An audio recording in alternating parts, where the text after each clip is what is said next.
नमस्कार दोस्तों, स्वागत है आपका जीएस एक्सपर्ट हब के ऑफिशियल यूट्यूब चैनल पर और मैं हूं आपका दोस्त सर्वेश यादव। आज का जो टॉपिक है दोस्तों वो हमारा पॉलिटी से है और वह है राष्ट्रपति पर महाभियोग से संबंधित प्रावधानों को लेकर। आप सभी जानते हैं यह मुद्दा बहुत ही ज्यादा चर्चा का विषय रहा है, क्योंकि अभी पिछले कुछ दिनों में अमेरिका के जो राष्ट्रपति थे डोनाल्ड ट्रंप जी, उनके ऊपर 2 बार महाभियोग की प्रक्रिया चलाई गई। तो इसी उद्देश्य से यह टॉपिक आपके लिए आने वाले एग्जामिनेशन में और भी महत्वपूर्ण होता है। ठीक है, तो टीजीटी, पीजीटी, पेट, सीटेट, सुपर टेट और टेट के लिए यह बहुत ही कॉमन पॉइंट है। हर एग्जामिनेशन में हर बार आप कह सकते हैं यहाँ से प्रश्न पूछे गए हैं। तो पहली बात जो जाननी है आपको ये जान लीजिए कि अगर राष्ट्रपति की बात करें तो राष्ट्रपति संसद का अभिन्न हिस्सा होता है। और संसद कितने लोगों से मिलकर बनी है ये तो आप जानते ही हैं। संसद 3 लोगों से मिलकर बनती है। एक को बोलते हैं हम लोकसभा, एक को बोलते हैं हम राज्यसभा और एक है हमारा राष्ट्रपति। तो इन 3 लोगों से मिलकर हमारा बनता है क्या? संसद। और ये तीनों अभिन्न हिस्से हैं संसद के। अब लोकसभा को हमारे यहाँ कॉमनली बोला जाता है निम्न सदन। इसलिए बता रहा हूं क्योंकि ये बहुत जरूरी है आने वाले टॉपिक के लिए। और इसको हम बोलते हैं उच्च सदन। जिस प्रकार से हमारे यहाँ संसद के 3 अभिन्न हिस्से हैं, लोकसभा, राज्यसभा और राष्ट्रपति, उसी प्रकार अमेरिका में भी 2 हैं। अमेरिका की संसद की बात की जाए तो अमेरिका की संसद के 2 हिस्से हैं। एक है हाउस ऑफ रिप्रेजेंटेटिव्स, एक है हाउस ऑफ रिप्रेजेंटेटिव्स और एक है सीनेट। इसमें से हाउस ऑफ रिप्रेजेंटेटिव को हम बोलते हैं निम्न सदन और हम सीनेट को बोलते हैं उच्च सदन। इन दोनों को इसलिए बता रहा हूं क्योंकि जो आगे का प्रावधान है वो इसी से संबंधित है। अब देखिए, भारत में जो राष्ट्रपति पर महाभियोग चलाया जाता है, महाभियोग क्या होता है ये तो आप जानते हैं।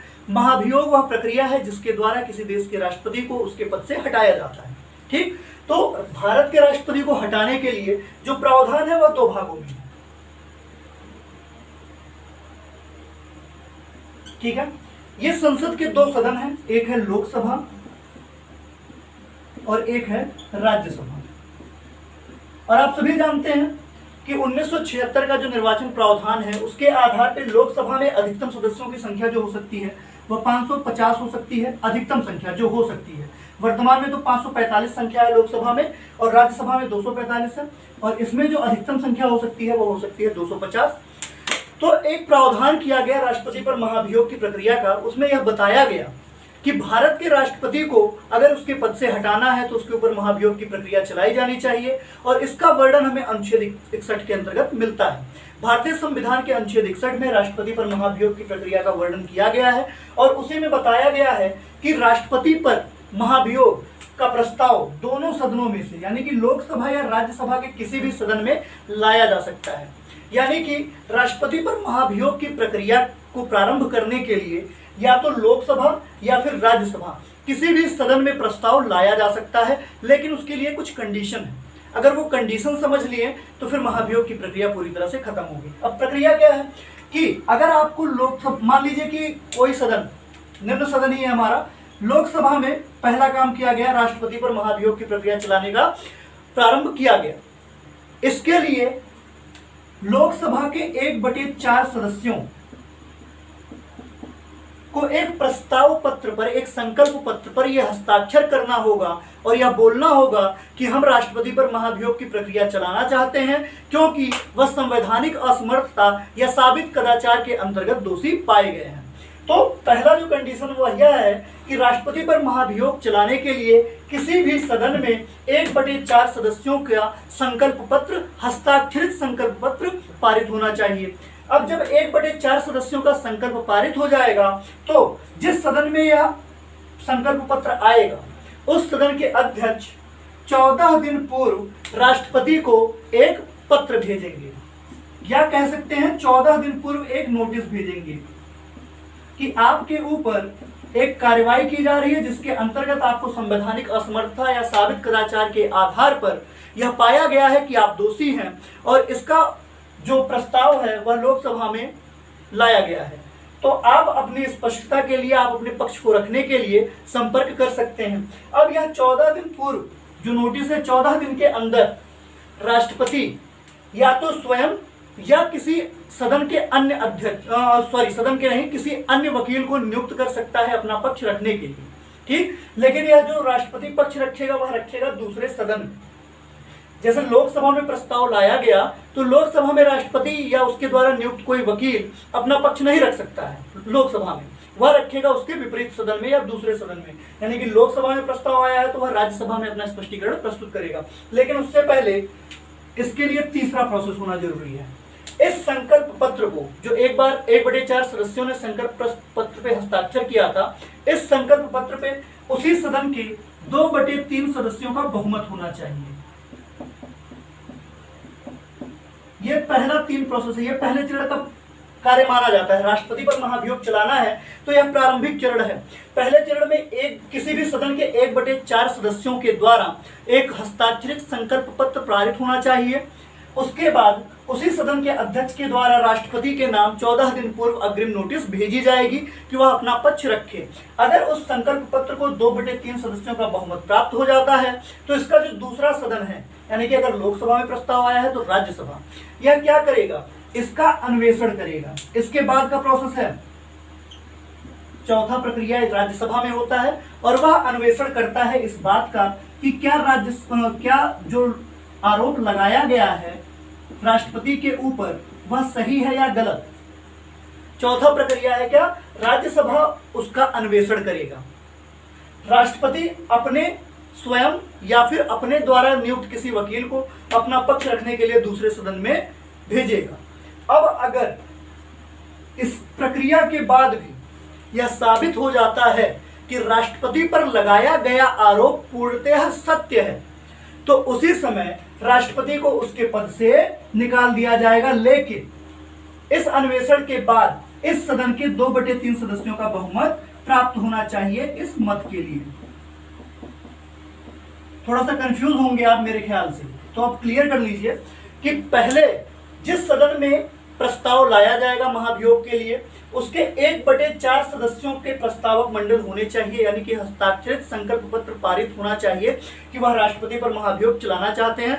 किस वजह से चलाना चाहते हैं तो 2 ही आधार होते हैं, संवैधानिक असमर्थता या साबित कदाचार। तो इसके लिए उसी सदन का अध्यक्ष 14 दिन पूर्व अग्रिम नोटिस भेजेगा राष्ट्रपति को कि आपके ऊपर एक महाभियोग चलाया जा रहा है जिसकी वजह से आपको अपना पक्ष रखने के लिए बुलाया जाता है। अगर इस संकल्प पत्र को 2/3 सदस्यों का बहुमत प्राप्त हो जाता है तो अगला जो सदन है यानी कि उसका दूसरा सदन, उसमें राष्ट्रपति अपना जाके पक्ष रखेगा। अगर राष्ट्रपति किसी कारणवश नहीं आ सकता है तो वह अपने द्वारा नियुक्त किसी वकील को अगले सदन में भेजेगा अपना पक्ष रखने के लिए और राज्यसभा इस बात का अन्वेषण करेगा कि जो आरोप लगाया गया है राष्ट्रपति पर क्या वह सही है या गलत है। अगर उस सदन के यानी कि जो दूसरा सदन है उस सदन के 2/3 सदस्य इस बात के लिए समर्थन करते हैं कि राष्ट्रपति पर लगाया गया आरोप पूर्णतः सत्य है तो उसी समय से राष्ट्रपति का पद रिक्त मान लिया जाता है। यानी कि जो छठवां प्रक्रिया होगा वह हो जाएगा राष्ट्रपति का पद तत्कालीन प्रभाव से क्या हो जाएगा, समाप्त हो जाएगा। यानी कि राष्ट्रपति का पद निरस्त कर दिया जाएगा, राष्ट्रपति का पद रिक्त मान लिया जाएगा, राष्ट्रपति का पद रिक्त। ठीक है, यह है प्रक्रिया राष्ट्रपति पर महाभियोग चलाने का। भारतीय अनुच्छेद 61 में बताया गया है। ये टोटल प्रावधान जो है वो आर्टिकल 61 में दिया गया है भारत के राष्ट्रपति को उसके पद से हटाने के लिए। ये तो हो गया भारत के राष्ट्रपति के लिए प्रावधान। इसके बाद अमेरिका के राष्ट्रपति को भी कंपेयर कर लेते हैं क्योंकि लगभग प्रक्रिया सेम ही है दोनों की। और अगर पूछा जाए कि भारत के किस राष्ट्रपति के ऊपर महाभियोग की प्रक्रिया चलाई गई है तो अब तक सिर्फ एक राष्ट्रपति थे जिनका नाम था डॉक्टर नीलम संजीवा रेड्डी। उन्हीं के ऊपर पहली बार महाभियोग की प्रक्रिया चलाने की प्रारंभ किया गया था। लेकिन यह प्रक्रिया बहुत लंबी होती है, इसीलिए यह एक अपूर्ण प्रक्रिया के रूप में भी जानी जाती है और नीलम संजीवा रेड्डी के ऊपर महाभियोग की जो प्रक्रिया थी उसको समाप्त कर दिया गया।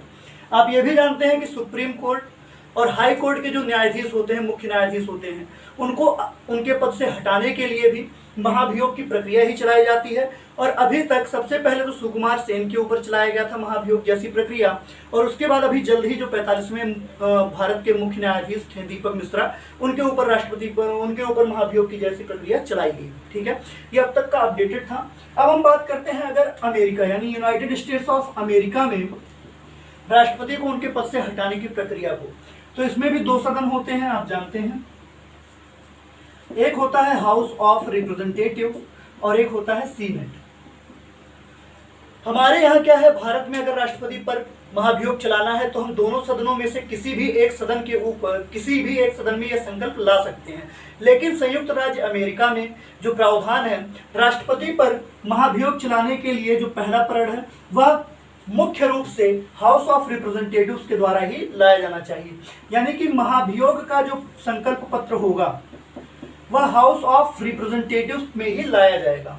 महाभियोग का जो प्रस्ताव है वह अनिवार्य रूप से हाउस ऑफ रिप्रेजेंटेटिव यानी निम्न सदन में लाया जाएगा।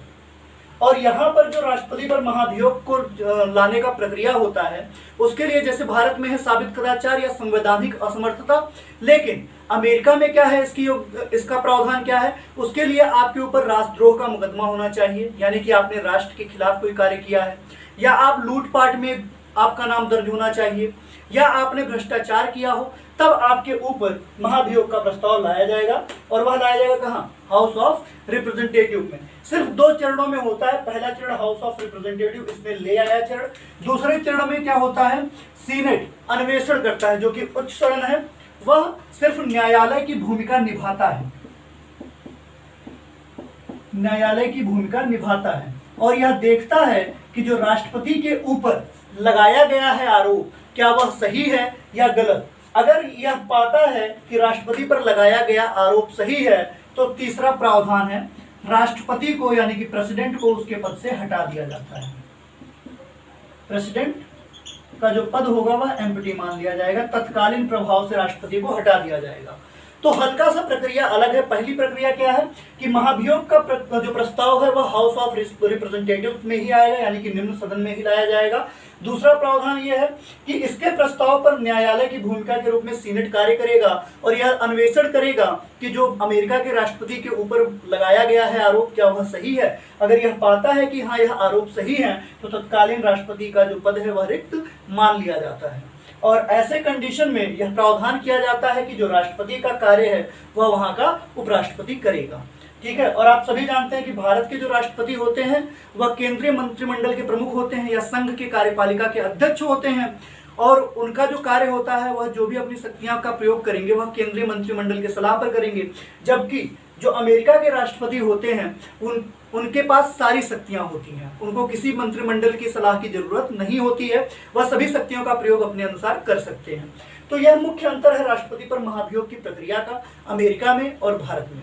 अमेरिका में राष्ट्रपति पर महाभियोग अनुच्छेद 61 के तहत चलाया जाता है और जो प्रक्रिया है वो मैंने आपको बता दी है। तो दोस्तों यह पूरा प्रावधान हो गया राष्ट्रपति पर महाभियोग का। वीडियो कैसी लगी जरूर बताइएगा। वीडियो को अंत तक देखने के लिए बहुत बहुत धन्यवाद।